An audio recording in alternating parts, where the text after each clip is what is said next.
여러분 안녕하십니까? 충북시사토론창 오원근입니다. 2025년 대한민국은 그야말로 격동의 한 해를 보냈습니다. 대통령 탄핵, 그에 이은 대통령 선거와 정권 교체, 신냉전, AI 혁명 등을 거치며 숨가쁘게 달려왔는데요. 교수신문은 올해의 사자성어로 변동불거를 선정했죠. 세상이 잠시도 멈추지 않고 끊임없이 흘러가면서 변한다는 뜻을 담고 있는데요. 오늘 충북시사토론 창에서는 2025년을 되짚어 보면서 이슈로 연말 결산을 해보려고 합니다. 오늘 패널로 나오신 분들 소개해 드리겠습니다. 라미경 서원대학교 휴머니티 교양대 교수 나오셨습니다. 반갑습니다. 박아롱 변호사 나오셨습니다. 안녕하십니까. 연종영 뉴시스 충북 취재국장 나오셨습니다. 네, 안녕하세요. 최진아 전 충북 참여연대 시민자치국장 나오셨습니다. 네, 반갑습니다. 예년과 마찬가지로 2025년도 역시 다사다난했습니다. 여러분들은 어떻게 평가하시는지 2025년을 키워드로 말씀해 주시기 바랍니다. 먼저 라 교수님. 네, 저는 키워드로 수원장유라는 사자성어를 갖고 왔는데요. 원뜻은 이제 물이 근원으로 거슬러 올라가면 길게 흐를 수 있다라는 원뜻을 갖고 있고요.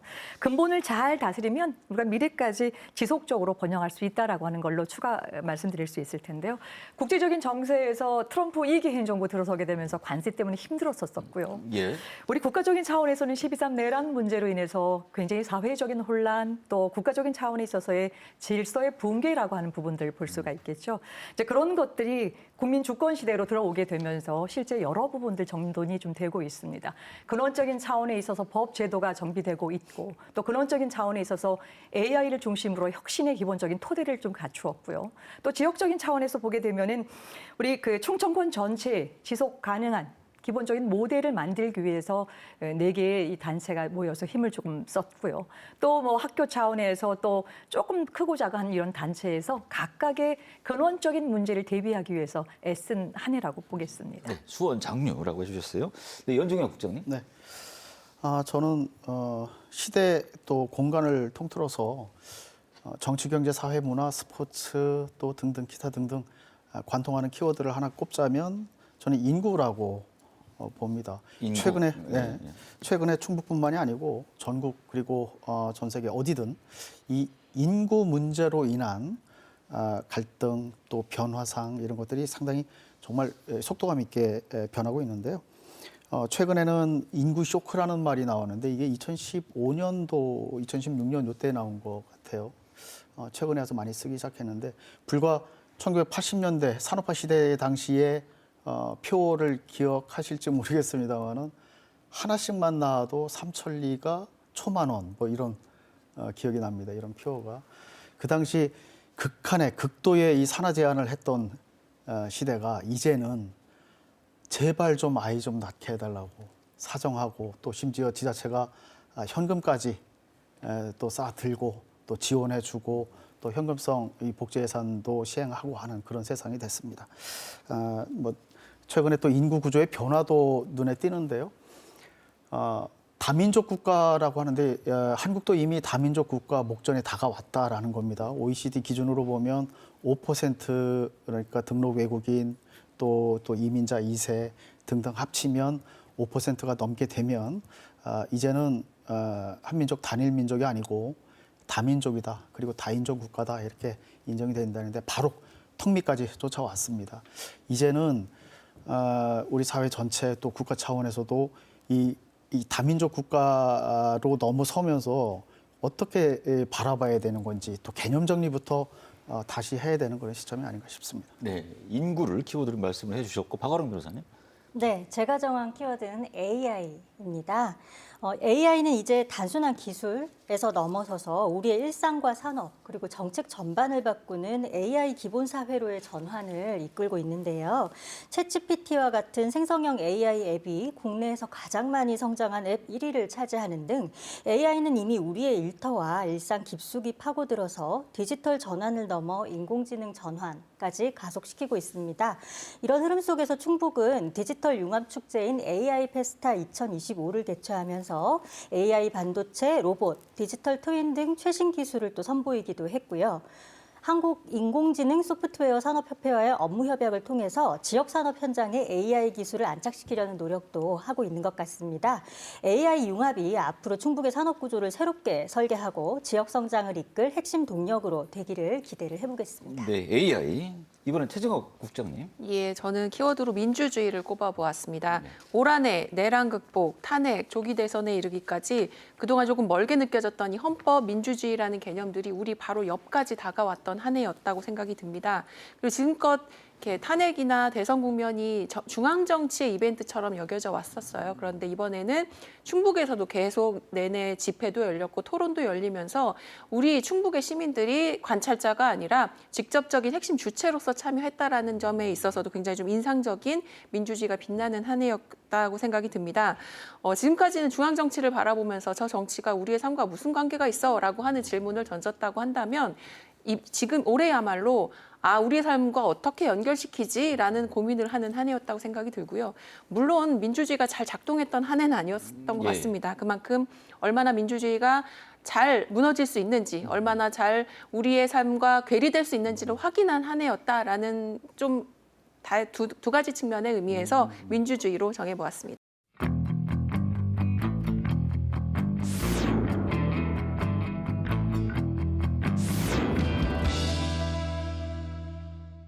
오늘은 2025년 한 해를 주제별로 나눠서 뉴스를 짚어보려고 합니다. 희로애락, 기쁘고 성나고 슬프고 즐거운 뉴스를 주제별로 나눠서 알아볼 텐데요. 첫 번째로 충북 지역의 기쁜 소식부터 이야기를 나눠보겠습니다. 라 교수님, 어떤 소식을 말씀해 주실까요? 뭐 여러 가지가 있었습니다. 전 두 가지를 뽑아 갖고 왔는데요. 먼저 2026년도 예산이 충북 예산이 9조 7,144억을 확보했다라고 하는 그 소식을 제일 크게 잡았는데요. 무엇보다도 충청북도 도세가 약하다라는 얘기를 항상 좀 많이 하고 있고 또 어떤 정책이든 어떤 힘든 사업을 진행할 때도 예산이 뒷받침돼야 되는데 그게 좀 확보가 됐다는 거에 깊게 꼽았고요. 특히 이제 그 주목해서 봐야 될 부분이 그 오송 AI 바이오 데이터 센터 부분, 또 충북 AI 바이오 영재학교, 또 반도체 평가센터 등 구체적으로 굵직굵직한 혁신을 추동해 나갈 수 있는 그 예산을 확보했다라고 하는 것을 생각을 하고요. 두 번째로 이 예산을 중심으로 해서 또 한 가지 볼 수 있는 것이 우리 청주국제공항 민간 전용 활주로에 대한 이 사전 타당성 조사 용역비를 확보해냈다는 겁니다. 예. 지금 이 충청권 전역이나 아니면은 지금 대한민국 전반에 걸쳐서 이 그 청주공항이 갖고 있는 굉장히 중요한 명실상부한 어떤 그 유통이나 어떤 그 물류의 어떤 중심이 될 수 있는 부분이 되는데 이것을 실질적으로 조금 거점공항으로 확성될 수 있고 또 육성될 수 있게끔 하는 그 토대가 예산이기 때문에 이 두 가지를 가장 기쁜 뉴스로 갖고 왔습니다. 예. 박 변호사님은 어떤 기쁜 소식을 갖고 나오셨습니까? 네, 저희 교수님이랑 조금 겹치는데 교수님께서 청주국제공항 이야기를 조금 더 길게 해주셨기 때문에 저는 오송 K바이오 스퀘어 사업에 대해서 좀 더 이야기를 해보겠습니다. 이 사업은 오송 제3생명과학 국가산업단지 내에 약 2조 7천억 원이 투입되는 초대형 국책 사업입니다. AI와 바이오 헬스 기술을 융합한 R&D 클러스터를 구축하는 프로젝트인데 글로벌 수준의 연구 인프라를 확충하고 기업 입주 공간도 조성하고 카이스트 AI 바이오 영재학교 등 교육시설 연계까지 지금 이제 추진하고 있는데 올해 부지매매 협약을 체결하는 등 본격 착수 단계에 지금 들어섰습니다. 앞으로는 초기 투자 비용이나 기술 이전 속도 이런 부분들이 성패를 좌우할 것으로 보이는데 지역 첨단 산업의 한 축을 형성을 해서 충북 산업구조 전환에 긍정적인 역할을 할 것으로 기대가 됩니다. 기쁜 뉴스에서 저는 그 인구와 같은 올해를 관통한 뉴스로 인구를 꼽았기 때문에 그럼 인구수는 어떻게 변동이 있나 하고 좀 살펴봤습니다. 이 행정안전부 인구 통계 포털인데요. 글쎄요, 이거 기사거리입니다. 충북의 등록 외국인 포함해서 주민등록 인구를 다 합쳐봤더니 3년 전부터 계속 내리막을 걷다가 작년 기준으로 했을 때 작년 11월 말 기준, 올해 11월 말 기준으로 했을 때 약 2,000명 가까이 늘었습니다. 과연 이게 어떻게 받아들여야 되는지 의미를 또 따로 해석을 해야 되고요. 일단 그러면 전국 인구는 어떠냐? 약 30만 명이 줄었습니다. 3년 사이에 예. 매년 10만 명씩 줄어들고 있는 겁니다. 그러니까 거대한 그릇은 자꾸 줄어드는 상황인 거고 충북은 그나마 반사 이익을 좀 얻고 있다는 얘기인데 그럼 어떤 의미가 있을까? 이게 수도권과 인접한 지리적 접근성 또 이점이 하나가 있고요. 또 하나는 이 정도면 세종시 빨대 효과가 이제는 좀 잠잠해진 것 아닌지 그거는 데이터로 좀 확인해봐야 될 것 같고요.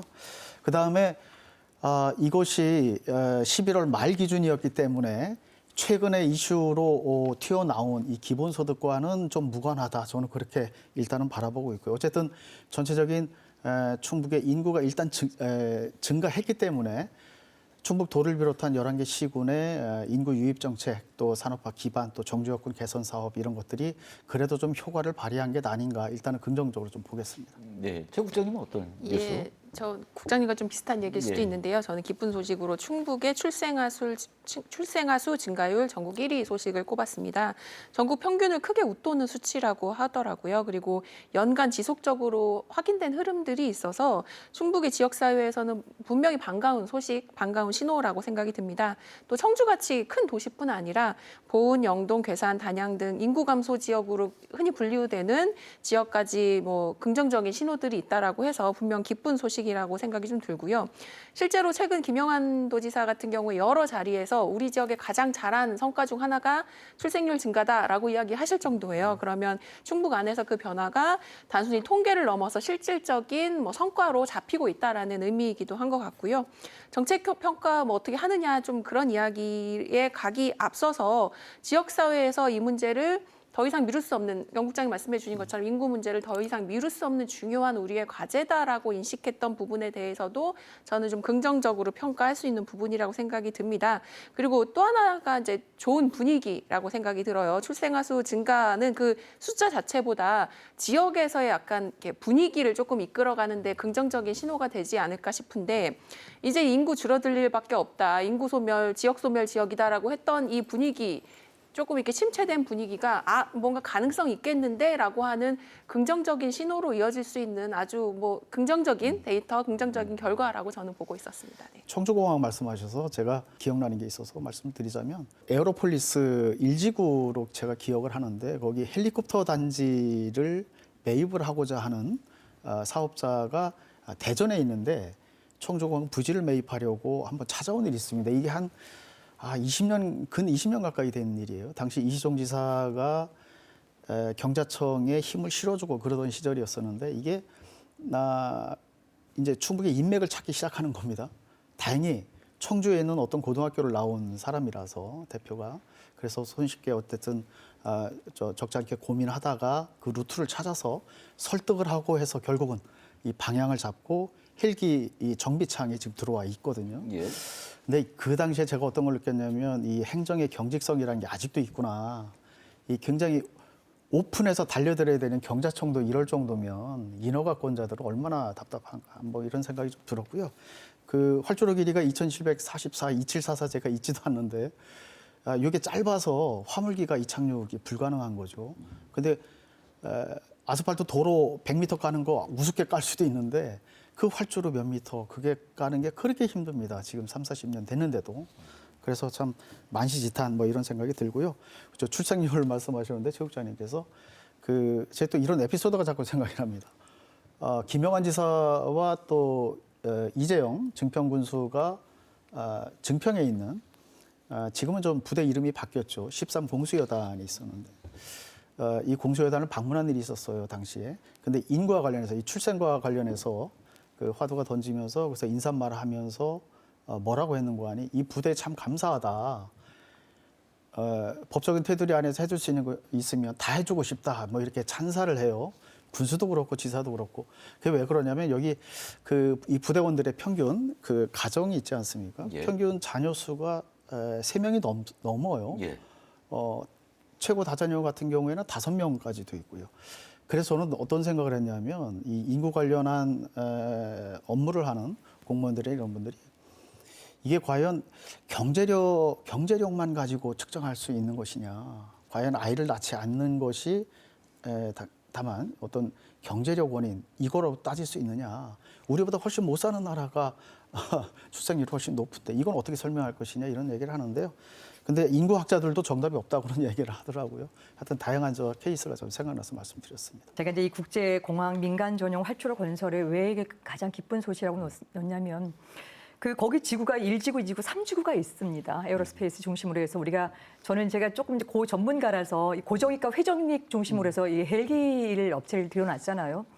저희가 오송이나 아니면 그쪽 전반에 기업을 유치해야지 여기 먹거리가 좀 생기잖아요. 뭔가 혁신적인 안들을 가서 홍보하고 들여와야 되잖아요. 그 유연함이 없어요. 그 유연함이 없는 거에는 벌써 위에서 거의 협조를 잘 안 해주는 부분들이잖아요.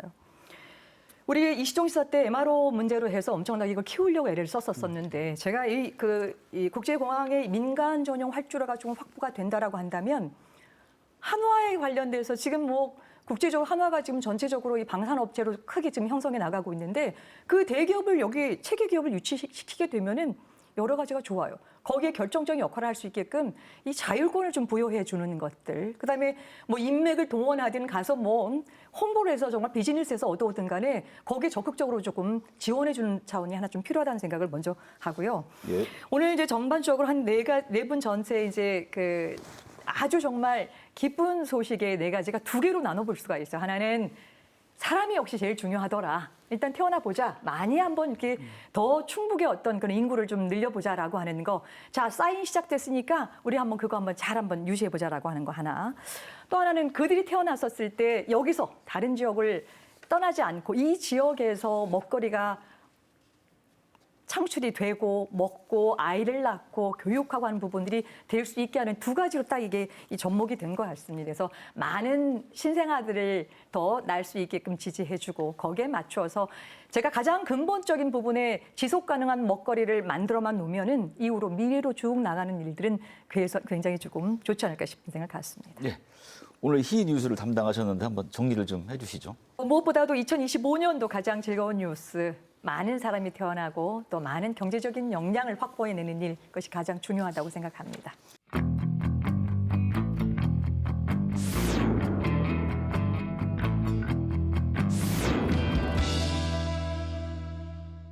네, 두 번째로 성나고 화가 나는 소식, 답답한 소식 꼽아보겠습니다.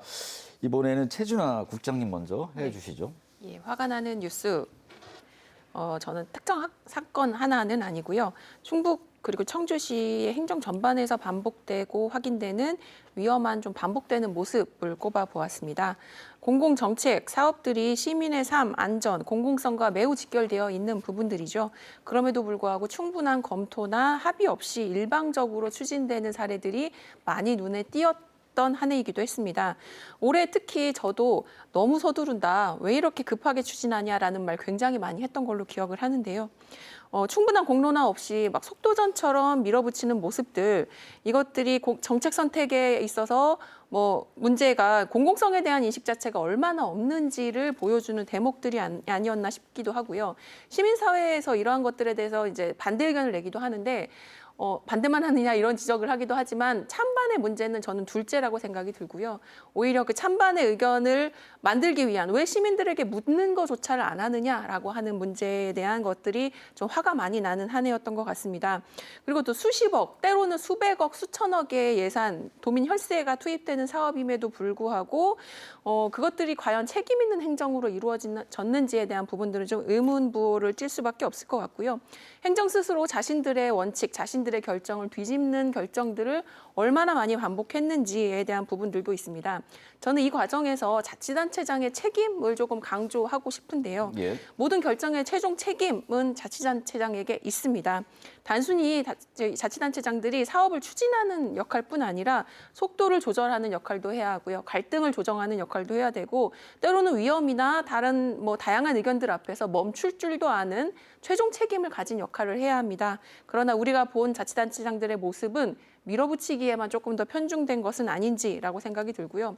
졸속, 불통이라고 하는 이 단어들이 계속 반복되는 한 지방자치가 제대로 작동되느냐라고 하는 시민들의 물음을 피할 수는 없어 보일 것 같습니다. 최근에 발생한 뉴스들만 저희가 조금 떠올려 보더라도 청주 실종 여성 이제 살해돼서 발견이 되었었죠. 그리고 성범죄자가 전자발찌를 끊고 도주한 사건도 있었고 고교생의 흉기 난동 사건이라던가 역주행 차량 다발 사고 등 이제 여러 사건들이 있었는데요.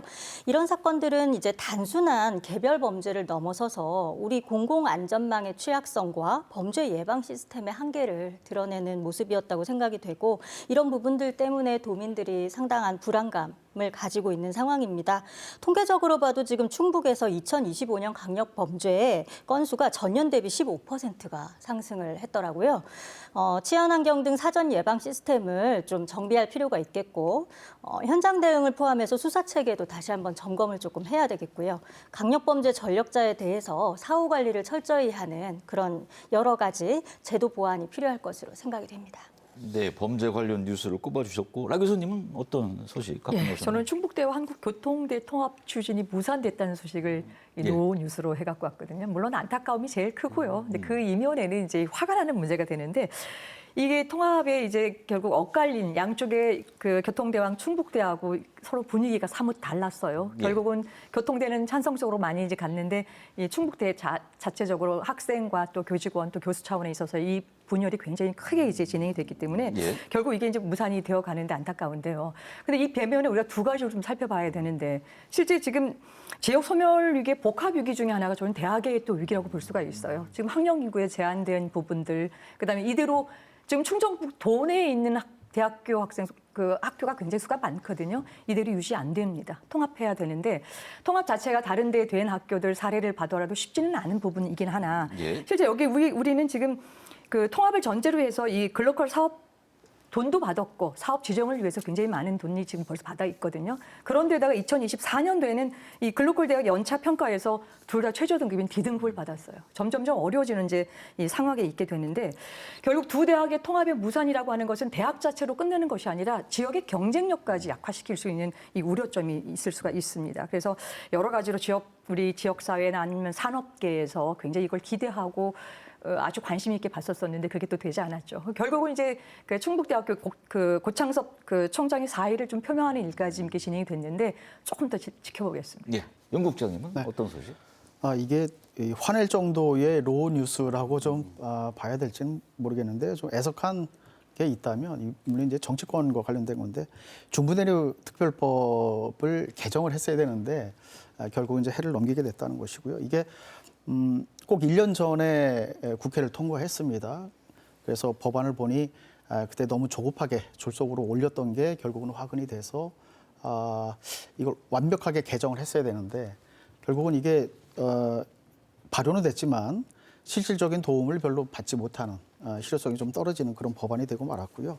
지금 현재 행안위에 계류 중입니다만은 법안 소위로 언제 넘어갈지 그리고 법안 소위에서 쟁점은 없을지 그거 좀 지켜봐야 될 것 같고 결국은 본회의까지 가야 되는데 법안 소위나 행안위 내부에서도 수도권 의원들이 또 있으니까 분명히 표대결이 이루어질 겁니다. 물론 충북만의 문제는 아닙니다만 결국은 이 개정안, 이 개정 범위를 빨리 통과해야 되는 것이 2032년이면 이게 실효를 다하고 생명을 마감하는 법률이기 때문에 일몰되는 법안이라서 좀 속도를 좀 내야 된다. 지금 강원도, 전북도 같은 경우에 특별법이 돼 있는데 개정까지 굉장히 빠른 속도로 속도감 있게 거의 정비 단계에 들어섰는데 중부내륙 특별법 이게 충북만의 문제는 아닙니다만은 좀 속도가 너무 늦다. 그래서 좀 애석하다 이렇게 볼 수가 있겠습니다. 그 영 국장님이랑 최 국장님이 말씀 주신 것들이 좀 이렇게 관통되는 부분이 있는 것 같아요. 전시성 졸속 추진되는 어떤 그런 이제 지자체 치적 중심의 어떤 그런 정책 그런 것들인데요.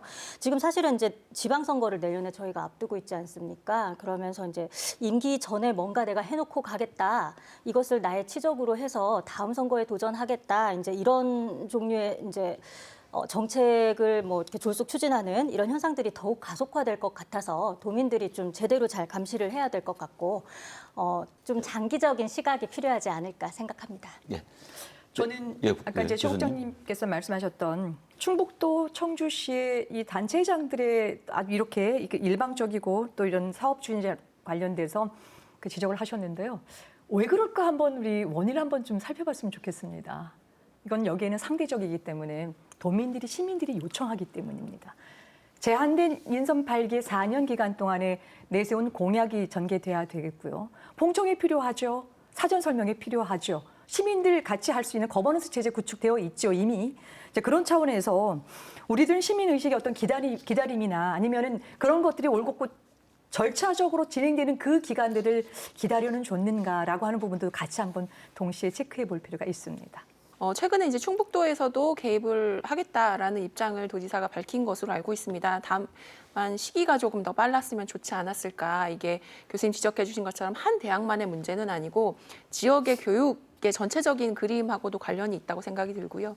또 이 통합 문제는 사실 구성원들끼리도 찬반 의견이 많았습니다. 그렇기 때문에 그 안에서 갈등을 조정하는 지자체 역할, 특히 글로컬이나 이런 그 연속되는 관점 안에서도 지자체 역할이 좀 더 적극적으로 이루어졌으면 더 좋지 않았을까라는 아쉬움도 함께 좀 전하고 싶습니다. 네, 최진아 국장님 올해 로 뉴스 정리를 좀 해주시죠. 예, 많은 이야기들 해주셨고요. 모든 이야기들이 저는 시민의 일상, 시민의 안전, 그리고 뭐 학교 통합이나 중부내륙 특별법도 마찬가지고 미래와 관련돼 있는 어쩌면 우리가 행정을 추진하는 지역의 정책을 결정하는 가장 기본이 되어야 될 관점들에 대한 문제라고 생각이 듭니다. 이 뉴스가 더 이상 노 뉴스로 꼽히지 않기를 바라는 마음으로 정리를 하겠습니다.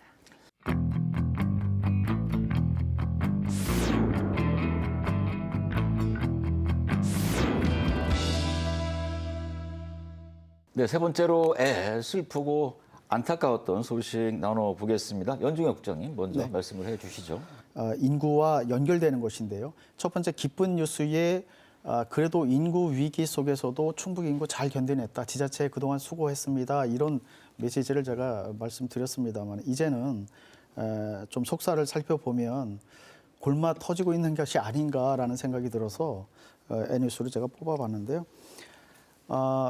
옥천발 그러니까 옥천군에서 이 기본소득 시범 지역으로 재지정되면서 최종 선정되면서 그 여파가 이후 지자체로 밀려나기 시작하면서 그야말로 출혈 경쟁, 이른바 치킨 게임을 합니다. 서로 퍼주기 경쟁을 지금 하고 있어서 이게 당장 이미 결정을 했고 또 법안을 만들고 있고 심지어 기금을 어떻게 쓸지 이게 이 안정화 기금이 대체적 안정화 기금인데 이거를 어떻게 쓸 건지 의회와 지금 협의를 하고 있단 말이죠. 근데 그 누구도 의회도 그렇고 심지어 제가 속해 있는 언론도 그렇고 단체장은 뭐 물론이고요. 이 민생지원금을 푸는 데 있어서 강력하게 지적을 못하고 있는 상황입니다. 예. 분위기가 그래서 그렇습니다. 왜냐하면 내년 6월에 당장 선거를 치러야 되기 때문에 목숨이 달려 있기 때문에 뭐 이런 뜬구름 잡는 얘기 하고 싶지 않지만 정치가는 뭐 미래를 생각하고 또 정치꾼은 다음 선거를 생각한다 이런 격언이 있습니다만은 당장 이 곡간 털어서 일단 빨리 매표해야 돼 이런 움직임이 사실 있는 거죠. 이게 선거와 겹쳐서 지급 시기를 보면 내년 설 전도 있지만 내년 5월로 상정하고 있는 지자체도 있습니다. 지급 시기를. 그러면 과연 선관위에서 어떻게 바라볼까라는 것들도 있고요. 그렇게 되면 물론 그때는 지금 현재 단체장이 밖에 나가서 동등하게 뛴다고는 하지만 그리고 부단체장 체제로 돌아선다고 하지만 유권자들이 그 민생 지원금을 받은 유권자들이 과연 흔들리지 않을까 뭐 이런 걱정도 하게 되고요. 거기에 위장 전입자 문제들 뭐 할 게 한두 가지가 아닌 겁니다. 지금. 또 유사 복지 업무를 줄여서 거기서 자금을 마련해서 민생지원금으로 털어넣어야 되는 겁니다. 그러니까 말하자면 개인이 카드 돌려막기 하고 있는 그런 상황인 거죠. 지방재정이. 과연 이게 옳은가. 그 결론은 언젠가 일정 시점에 가서 내년 뭐 하반기쯤에 과연 인구 변동은 얼마나 됐는지, 과연 그 지역의 출산율은 올라갔는지 이런 잣대를 들이대 보면 그리고 지역 경제 활성화에 얼마나 도움이 됐는지 이게 과연 인구 증가로 이어졌는지 아니면 옆 동네에서 인구를 뺏어오기 경쟁을 한 것인지 그야말로 돈 써서 출혈 경쟁을 한 건 아닌지 그런 점 때문에 좀 애석하기도 하고 슬픈 뉴스다 저는 그렇게 꼽아봤습니다. 저는 슬픈 뉴스로 이 청주시 세계동에서 보니까 10명 중 6명이 나 혼자 산다라는 예. 이 1등 가구에 관련된 부분인데요. 결국은 이제 이게 급격한 사회 구조가 변화되고 있고 또 심각한 사회적 이제 고립 문제로 이 부분을 볼 수가 있는데요. 이 청주시 특정동에서 1인 가구가 비율이 60%에 달한다라고 하는 것은 이 전국적인 추세로 굉장히 훨씬 더 높은 이 수치를 지금 나타나고 있거든요. 예. 전통적인 가족의 해체라고 하는 것은 벌써 이미 정말 아주 구태연한 이제 이야기가 될 만큼이 됐고요. 또 가족 간의 돌봄의 기능 그 부분들 예전에 전통적인 이 그 가정에서는 다 이루어졌던 것들이 이제 약화가 되면서 실제적으로는 이런 것들을 사회 전체가 약자에 대한 사회적인 안전망을 이제 구축해서 이제 보호해 줘야 되는데 이제 그런 측면에서 특히 우리가 좀 들여다봐야 될 것이 이 고독사의 위험군으로 중장년층 남성에 관련된 문제가 좀 많이 부각이 되고 있습니다. 예. 또 독거노인도 마찬가지고요. 그래서 1인 가구가 60%라고 하는 이 수치라고 하는 부분들은 이 돌봄이 사회적 돌봄이 부재하다라고 하는 걸로 우리가 의미해 볼 수가 있고요.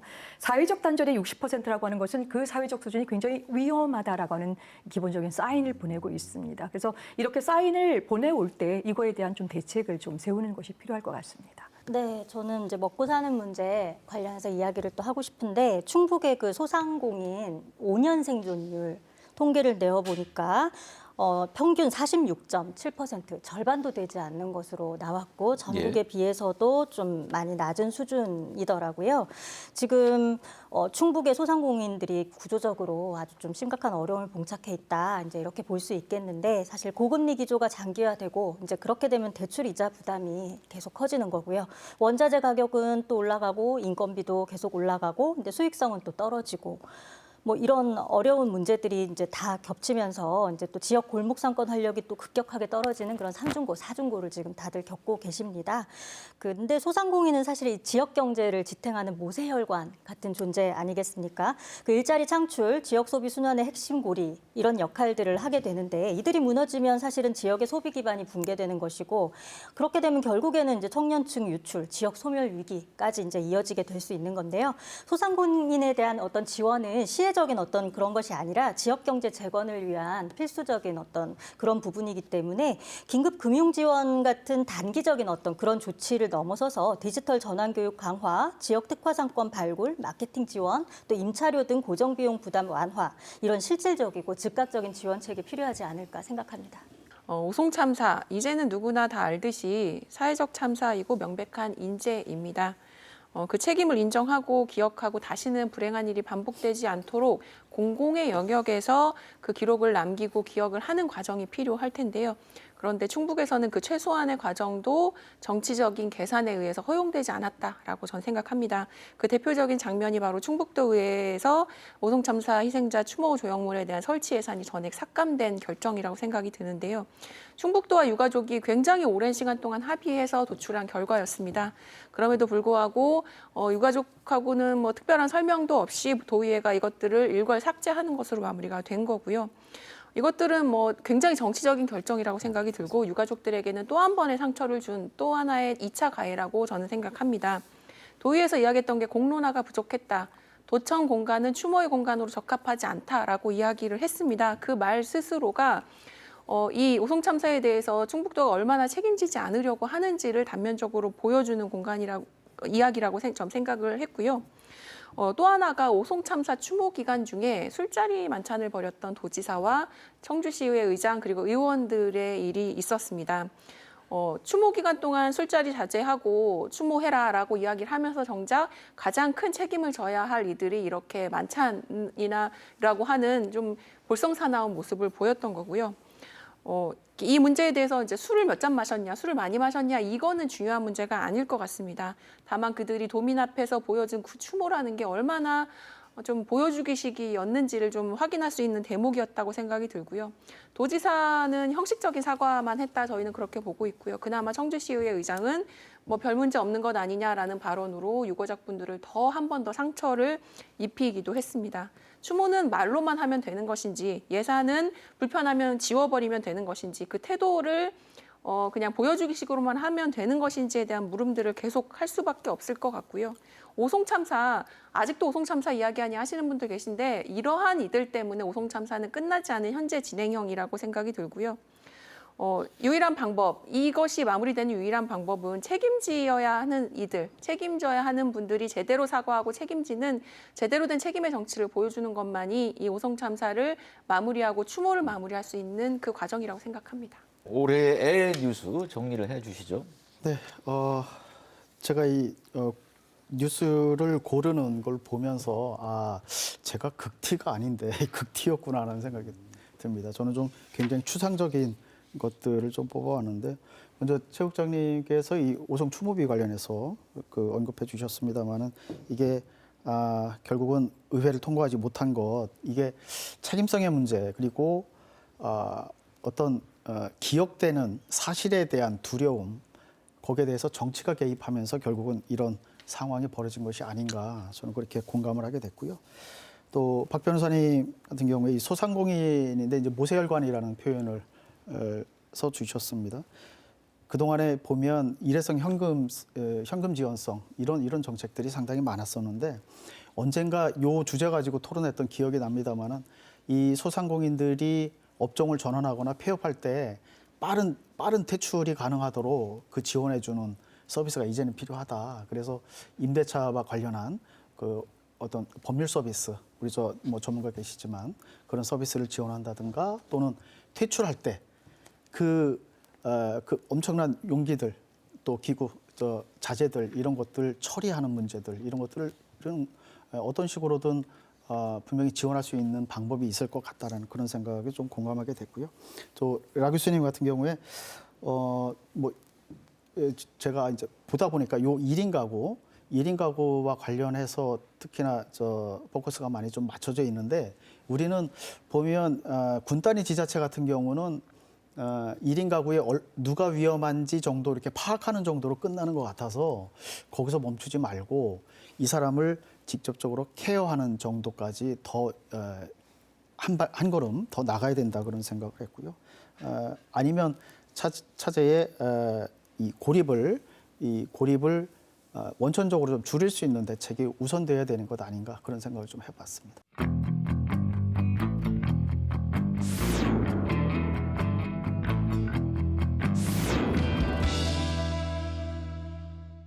네, 끝으로 즐거웠던 소식 살펴보겠습니다. 이번에는 박아름 변호사님 먼저 해주시죠. 네, 최근에 여성가족부의 공식 발표에 따르면 2025년 충청북도의 가족 친화 인증 기업 그리고 공공기관의 수가 광역지자체 전체 중에 저희가 전국 3위를 차지했다고 하고 특히 수도권을 제외한 비수도권 지역에서는 당당히 1위에 올랐다고 합니다. 가족 친화 인증이란 자녀 출산 및 양육 지원, 유연근무제 활용, 그리고 가족 친화 직장 문화 조성 등 근로자가 일과 가정을 조화롭게 잘 병행할 수 있도록 하는 모범적인 기업과 기관에 부여하는 국가 인증인데요.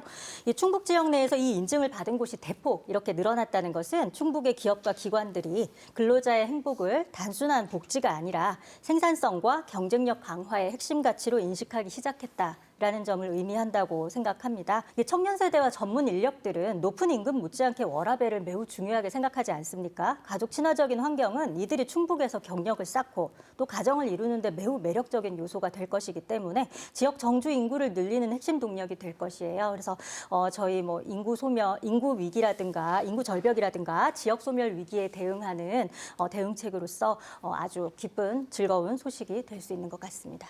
네, 라미경 교수님은 어떤 소식 갖고 오셨을까요? 이 청주 공예 비엔날레 요 역대급 성과에 대해서 좀 말씀을 좀 드리겠습니다. 네. 당시 목표였던 35만 명을 훌쩍 넘겼어요. 많은 이제 그 관람객들이 이제 오게 됐었었고, 또 이 참가국 수도 72개, 물론 이제 연차가 많이 됐고, 외부적으로 많이 이제 알려지기도 했었었고요. 여기 참여한 작가가 한 1,300명 정도 되고, 뭐 이거 기본적인 숫자에 제가 여기서 제한을 두는 것이 아니라, 어쨌든 이 기회를 통해 가지고 뭐 본전시 또 국제 공모전 다양한 부분을 중심으로 해서 이게 진행됐다라고 하는 것을 이제 하나 꼽고요. 두 번째로는 그냥 일시적으로 한 번만 왔다 갔다 하는 그런 관람객이 아니라 여기 이제 그 전반적인 만족도 조사를 쭉 살펴보니까 그 7점 만점에 한 6.02점으로 한 90점 정도를 좀 맞고 있어요. A점은 좀 맞고 있거든요. 그래서 이제 직전 대비 재작년 대비 작년 대비 살펴보니까 이게 그 1.2%가 상승을 했더군요. 2023년 대비해서요. 그래서 다시 한번 올 수 있겠느냐라고 물었더니 재차 방문과 이 어떤 그런 그 충성도를 보니까 이게 5.99 정도로 해서 거의 한 6점 정도의 기록을 했다라고 하는 건 그만큼 관객이 와서 참여하고 보고 느껴서 가는 것들이 컸다라고 하는 것이죠. 같이 이제 저희 이제 지인들이 많이 오면서 애들을 같이 이제 데리고 왔었어요. 이제 예. 뭐 이제 젊은 이제 청소년들도 있었었고 MZ 세대에 이제 해당되는 그 층이도 왔었었는데 그들이 직접 이제 만져보기도 하고 또 작품의 일부가 돼서 이렇게 하는 작품들도 있었었잖아요. 지금 좀 눈에 좀 선한데 그런 것들을 보면서 참여형 관람 혹은 참여형 기본적인 이런 그 비엔날레 자체가 많은 사람들을 이 포용하고 껴안고 또 많이 느끼게 하고 갔구나라는 측면에서 굉장히 즐거운 뉴스를 뽑았습니다. 네, 공예 비엔날레 말씀을 해주셨고 이번에는 영국장님. 저는 그 제목을 이제는 전철 타고 수도권 간다라고 해야 되는데 언젠가는 가겠죠. 이게 나온 지 한 20년 이상 된 건데요. 충청 내륙 고속화도로 얼마 전에 충주까지 개통이 완료됐습니다만 이게 30년 된 겁니다. 그러니까 뭐라 그럴까요? 이걸 이렇게 더딘 세월, 장기간 이렇게 끌어오는 이런 사업들을 보면서 충북의 정치력 또 이 충북의 어떤 도세 이게 너무 약한 것 아니냐 이렇게 뭐 비판적으로 보는 시각도 있지만 어쨌거나 요 수도권 복선화 전철 물론 실제 공사 구간은 8.7km 정도밖에 안 되지만 그 연결한다는데 동맥을 연결한다는데 굉장히 의미가 있고요. 이것이 앞으로 물론 내년 초쯤으로 발표될 것으로 예상이 됩니다만은 제5차 철도망 계획에 탄력을 주지 않을까. 이게 사업비가 일단 점을 찍었기 때문에 그렇게 좀 희망을 걸어 보면서 즐거운 뉴스 하나 꼽아봤습니다. 네, 태진아 국장님. 예, 저 비슷한 소식일 수도 있을 것 같은데요. 저는 도민들이 조금 더 가까이서 체감할 수 있는 변화, 충청 내륙화 고속도로 개통 소식을 가져왔습니다. 12월 중으로 제천까지 이제 완전 개통이 마무리되는 것으로 알고 있는데요. 충북, 늘 중부 내륙이라는 표현들 쓰지만 정작 이 충북도 안에서의 이동은 굉장히 불편했습니다. 얼마 전에도 뭐 단양, 제천에 계신 분들 만났는데 서울 가는 게 빠르겠다라고 이야기를 할 정도로 우리가 모두 체감하는 그런 상황이었는데요. 청주를 중심으로 아무래도 행정이나 의료나 여러 인프라들이 몰려 있다 보니까 북부나 남부나 다른 지역 분들은 여러 어려움을 느낄 수밖에 없었는데 이런 고속도로 개통을 통해서 이 접근성이 조금 가까워졌다라는 부분에 대해서는 굉장히 반가운 소식일 수 있을 것 같습니다. 그리고 이게 단순히 이동 시간을 줄인다라고 하는 개념을 넘어서서 뭐 통학이라던가 직장을 선택하는 데 있어서도 조금 더 선택권이 좀 넓어지는 결정이 가능하지 않을까 싶기도 하고요. 또 하나가 이제 충북에 가장 취약한 것이 의료와 돌봄 이야기합니다. 예. 아무래도 이제 청주를 중심으로 한 곳에는 의료 인프라가 그나마 조금 갖춰져 있죠. 그래서 북부권이나 남부권에 좀 어려움을 겪는 분들이 조금 더 쉽게 청주 그나마 인프라가 좀 갖춰진 지역으로 이동할 수 있도록 하는 그런 시스템이 좀 마련되는 것들은 굉장히 반가운 뉴스라고 생각이 들고요. 길은 조건이라고 생각합니다. 이 조건을 뛰어넘으려면 이 도로가 어떻게 도민들의 삶의 질에 영향을 끼치는지 그것도 긍정적인 영향을 끼치는지는 대중교통을 연계한다거나 다양한 생활 SOC가 같이 연결된다거나 또 응급의료, 뭐 공공의료의 시스템들이 그 길 안에서 잘 접합이 돼야겠죠. 그런 것들이 함께 이루어진다라면 충북 도내가 정말 가까워지는 그런 실질적인 성과 이룰 수 있지 않을까 생각합니다. 변호사님, 올해 락 뉴스 정리를 좀 해주시죠. 저희가 지금 희로애락 이야기했는데 전체적으로 흐름이 있는 것 같아요. 그러니까 뭐 인구 절벽이라든지 아니면은 뭐 지역 소멸 위기, 경기 침체 이런 것들에 대해서 이제 적극적으로 대응책을 마련해 나가는 과정에 있고 그 과정에서 조금씩 성과를 거둔 것들이 저희에게 기쁘고 즐거운 소식으로 다가온 것 같은데 조금 안타까운 것은 저희가 이제 방송 전에 이제 준비하면서 했던 이야기가 즐거운 뉴스 고르기가 참 쉽지가 않다 이런 이야기를 했었는데요. 2026년에는 저희가 즐겁고 기쁜 소식이 더욱 많아서 어떤 뉴스를 말씀드려야 할지 고민이 된다 하는 고민을 해보고 싶습니다. 네, 이제 며칠 후면 2026년이 시작되는데요. 여러분이 내년에 듣고 싶은 희망 뉴스는 어떤 내용인지 궁금합니다. 네, 연중엽 국장님부터 듣겠습니다. 네. 좀 전에 그 락 뉴스가 즐거운 뉴스가 많으면 어떡하느냐 그러는데 제가 언뜻 생각나는 건 희로애 락락락락 계속 하면 될 것 같고요. 제발 그랬으면 좋겠습니다. 굳이 뉴스 하나만 제가 내년에 2026년도에 보고 싶은 또 듣고 싶은 뉴스 하면 이 산업재해와 관련된 산재 사망자 수 제로, 예. 뭐 실현 또는 출생아 수 급증 뭐 이런 뉴스를 좀 보고 싶습니다. 네, 저는 코스피 5천을 꼽고 예. 싶습니다. 그 올해 이제 정치적 혼란이라든지 여러 가지 불확실성 속에서도 코스피가 지금 이제 4천선에는 어느 정도 안착이 된 것 같은 모습인 것 같아요. 사실 저는 주식의 주자도 모르던 사람이었는데 이제 저 같은 사람도 코덱스 200 몇 주는 가지고 있는 그런 세상이 된 것 같습니다. 그 이 코스피 5천은 대통령 공약이기도 했지만 사실은 뭐 그 숫자 자체가 꼭 중요하다는 것이 아니고 우리 경제가 그만큼 안정적으로 이제 잘 성장해서 새해에는 모두가 부자가 되었으면 좋겠다라는 바람으로 선정해 보았습니다. 올해 말씀해 주신 것처럼 정말 많은 일들이 있었습니다. 기쁜 일도 있었고 슬프고 나쁜 일도 있었습니다. 참사 앞에서 침묵하지 않고 약자 앞에서 계산하지 않고 선거 앞에서 흔들리지 않는 그러한 약속을 지키는 지방정부의 뉴스를 듣고 싶다라는 생각이 있고요. 또 하나는 정치는 대부분 구호로 기억되지만 시민의 삶 속에서는 실질적인 정책, 장면으로 기억되기도 합니다. 내년 지방선거를 앞두고 있기 때문에 이번에는 시민의 말이 정말 정책이 됐더라라고 하는 뉴스도 함께 듣고 싶습니다. 동심동덕 2026년 6월이 되면 민선 9기 우리 지방선거가 있고요. 결국은 오늘 점검했던 2025년도 희노애락을 전체 품을 수 있는 우리 단체장을 뽑는 그 해거든요. 그렇기 때문에 선거 과정에서 발생할 수 있는 여야의 또 진보 진영 혹은 보수 진영 간의 이런 갈등을 뛰어넘어서 통합으로 그리고 이 선출된 지도자와 충북 도민이 모두 다 한마음 한뜻으로 뭉쳐서 충북의 발전을 조금 응원하고 이끌고 하자라고 하는 그런 마음에서 선정했습니다. 여러분이 말씀하신 희망 뉴스를 내년에는 꼭 들을 수 있었으면 좋겠습니다. 오늘 함께해 주신 네 분 고맙습니다. 2026년 병오년은 붉은 말띠의 해입니다. 붉은 말은 용기와 역동성을 상징한다고 하는데요. 여러분 모두 목표를 향해 거침없이 질주하고 그래서 마침내 이루는 한 해 되시기를 기원합니다. 2025년 충북 시사토론 창과 함께 해주셔서 고맙습니다.